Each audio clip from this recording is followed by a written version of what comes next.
Hi, welcome back to Wine Mastery. We have, we hope, a very nice wine to share with you, and we're going to taste it now.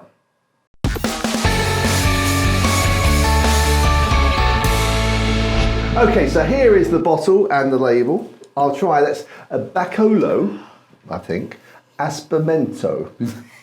Aspimento? No? Aspassimento. A passimento, yes. A passimento, yes. Yeah. But a passimento... I was good that, John, actually. I was quite impressed with that one. I wasn't. But so basically a passimento is where they leave the grapes out to dry, to air dry for a while. Yeah, so the idea is I think it intensifies the That's taste. right, yeah. You get more sugars in there. Yeah, so it gives it an intense flavour. So, it's from Veneto, which is to the sort of right-hand side, you look at the map, or if you want to be technical, to the northeast side of Italy. Lovely wine region. Yeah, I agree, John, I agree, 100%. So one of the things that we mentioned in other videos about Italian wines is a lot of the Italian wine is actually made to go with meals rather than to be drunk on its own. Yep. So it'd be interesting to see whether this is one that departs from that sort of theology. Let's give it a go, John. Okay. Colour-wise. Colour-wise. Ooh, it's very deep. I tell you what, John, it's Yeah. also got, it looks good in the glass, you know, it's... Yeah. Make sure you get that. But it's very deep burgundy is that one. It looks classy, do you know, that even when you... I don't know if that's a thing, but as it's going around there, it looks smooth. Yeah. It's funny, isn't it, that some colours, I guess that's just like everything in life, you know, some things just attract you more. Yeah. And some things you think, oh, that's classy, or that's nice, and yeah, that's got that sort of look to it, isn't it? And I don't know what triggers that. No, even in swirling around, Yeah. it just looks gentle and velvety. Yes, it does. Viscous. Yes, all right, let's have a go on the old nose for that Let's one. go with the old nose.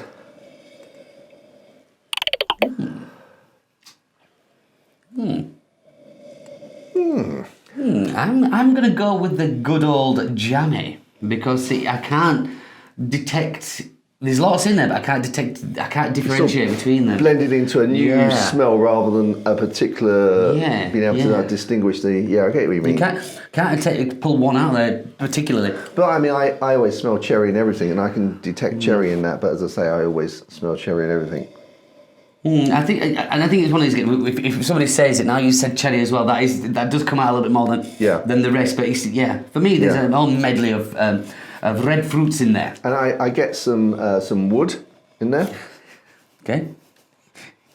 Not so sure I get that, John. You're not? No. No, it's just that sort of on the edge. That. Is it because I'm now again stuck on that bit of the cherry? Cherry, you fruit? can't get past that. No, but we can. Okay. Oh, so you're trying the old trick that we forgot about. Yeah. So you discovered in one of our old episodes, which we totally forgot all about, is if you're smelling and you lose it, and I do frequently smell, and then I can't smell anymore. It's gone. My nose is ruined. If you actually smell your own skin, but smell it, don't just go. Actually concentrate and smell your own skin, and then go back to the wine. It refreshes your nostrils, resets it, and then you can smell the wine again. So. And we're surprised it works. I'm still not getting the wood, but it does seem to have... magnified it. Yeah, it does seem to have kind of picked it up a little, got it out there. Yeah. Yeah, but I like the smell. Right, I'm going to go on to the old palate there. So am I. Let's go for it.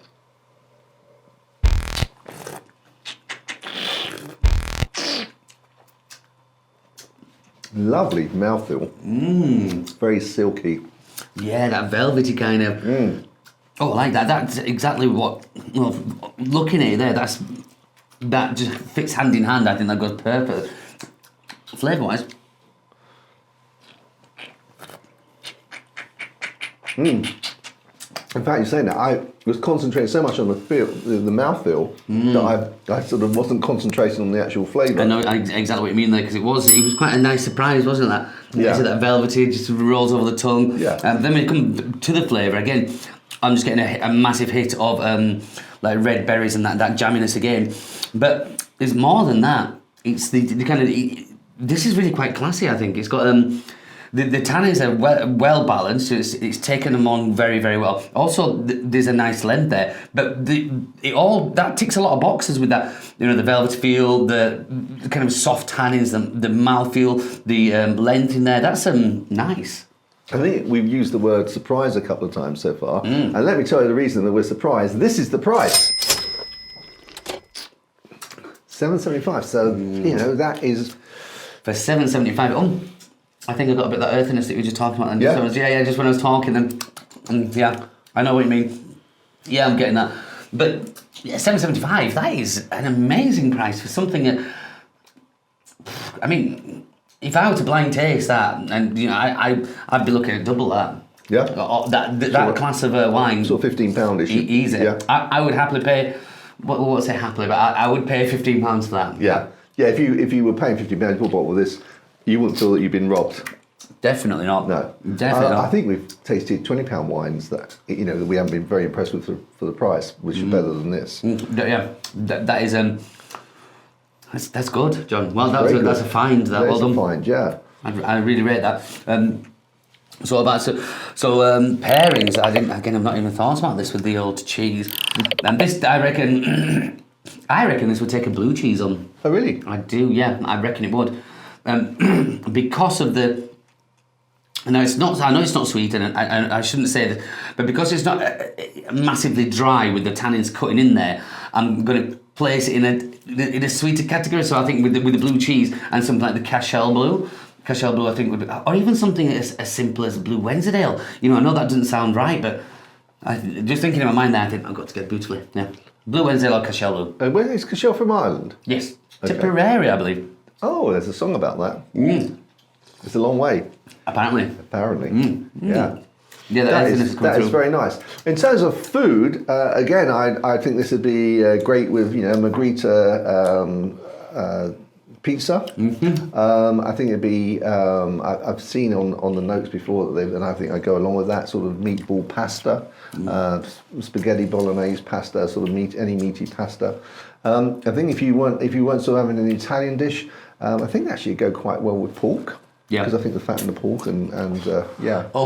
Yeah. The fat in the pork. Yeah. Whoa. So I mean, I think this is for me. There are two occasions when I would use this. One, if I was having a meal, and two, if we're just having friends around and we're chatting. It doesn't, you can get into it. I don't think it's a bottle you would just drink on your own and really get into the taste, but it is a very, very nice taste, and I think your friends would really love it if they like red wine. I think it's classy, but I don't think it takes a lot of effort. You don't have to work at it. You don't have to work it. It comes out and it brings that classiness to you, which is, in my opinion, that's a nice bit of wine. Yeah, that you can do that.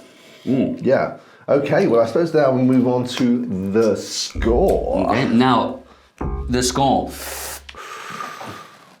Now, I'm going to take into account, which I know I have done already, but I don't think we've given enough justice or enough time. 7.75.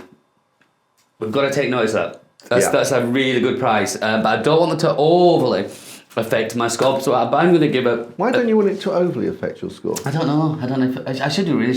I'm just thinking of some of the really, really nice wines we've had, and okay, all right, I'm with it. Well, I mean, if we had any nice wines at sort of 7.75 that are any better than that, I mean, that's... No, I don't think we've ever... But I'd have to look back. Okay. This wine, in my opinion, is worth a hefty. Here we go.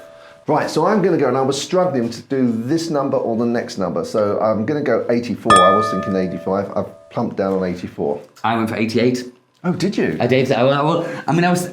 My initial thought was about 83, but then you were right. No, what was that whole thing? 7.75. 7.75. It does deserve it. I just didn't want to go into the realms of massive. But 7.75. It's an everyday wine, isn't it? I mean, it's something that you can pick up at the, and take home and have in one evening and not worry too much. Yeah. You're not spending 15, 20 quid a bottle, so it's something you can just enjoy while you're watching TV, while you're having your meal. At that price, I'd have half a dozen in store. They're there. Half a dozen. If you're not sure what people are going to like, you won't go wrong with that. No, you won't at all. Excellent. Well, guys, if you get the opportunity, then please do try one of these. Let us have your comments, whether you liked it, whether you think it would pair better with anything else. And if you agree with our score, let us know what you think your score would be. So until next time, Sky, we're looking forward to actually enjoying yet another glass of wine with you. Chin chin. Chin chin.